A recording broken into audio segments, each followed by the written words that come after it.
The 2023 Nissan Pathfinder key fob uses a CR232 coin cell battery. This battery powers the remote entry functions, and replacement is simple and saves money compared to dealership service. To replace the battery, you'll need a small flathead screwdriver or a plastic pry tool. These tools help safely open the key fob case without damaging it. Avoid metal tools that could scratch the surface. First, locate the notch on the key fob. This is typically where the key ring attaches and indicates where to start prying. Look for a small seam or indentation on the side of the fob.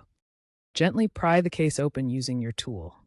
Insert the tip into the notch and apply even pressure to separate the two halves. Be careful not to break the internal clips that hold the case together. Once the case is open, remove the old battery. Note the orientation. The positive side typically faces up when the fob is held with buttons facing you. Handle the battery carefully to avoid static discharge. Insert the new CR2032 battery into the compartment. Make sure the positive side plus faces the same direction as the old battery, typically upward when buttons are facing you. This ensures proper contact. Finally, snap the case back together.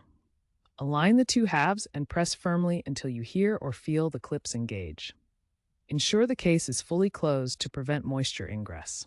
Test the key fob by pressing buttons to confirm it works.